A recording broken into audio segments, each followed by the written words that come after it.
આજે આપણે બટેટા પૌવા બનાવવાના છે. એના માટે મેં અહીં એક બટેટું, ડુંગળી ને 2 મરચાં લીધા છે. એને આપણે ઝીણું ઝીણું સુધારી લેશું.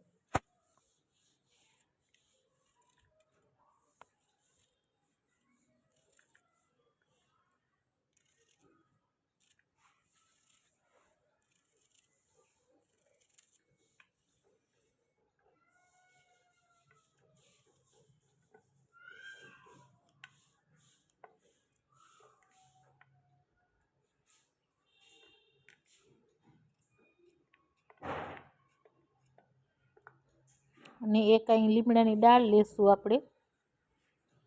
મીઠો લીમડો લીધો છે. એ બધા ગરમ મસાલા લઈ લેશું. તીખા, લવિંગ, બાદિયા, તજ અને રાઈ આપણે લઈ લેશું.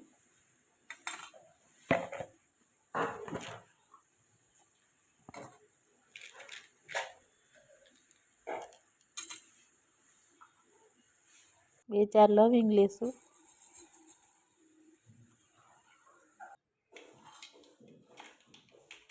તેલ ગરમ થઈ ગયું છે તો આપણે વઘાર કરી લેશું.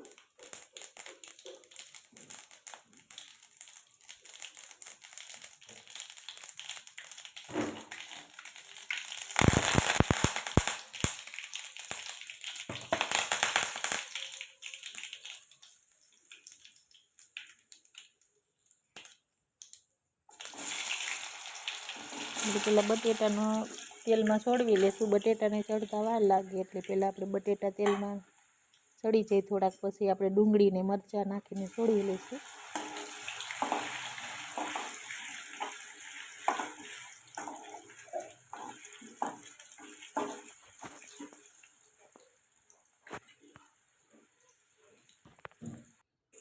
બટેટા ચડે ત્યાં લગણમાં પૌવાને ધોઈ લેશું. પૌવાને ધોઈ અને તરત કાઢી લેવાના. જાજી વાર પાણીમાં રાખવાનું નહીં, એટલે પૌવા આપણે સારા ના બને.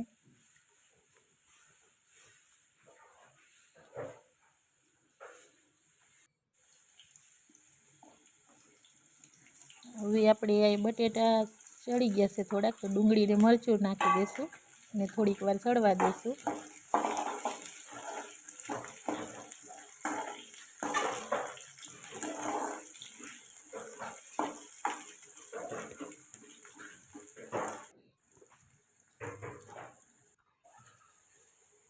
એક ચમચી મીઠું લીધું છે. ચપટી જેટલી ખાંડ લીધી છે આપણે. અડધી ચમચી હળદર લેશું અને અડધી ચમચી લાલ મરચું પાવડર લેશું.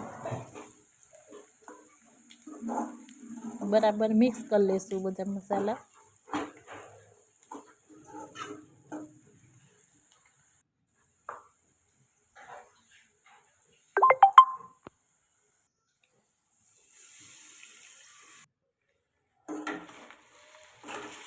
પૌવા આપણે ધોયેલા હતા એ નાખી દેશું અને બરાબર મિક્સ કરી લેશું.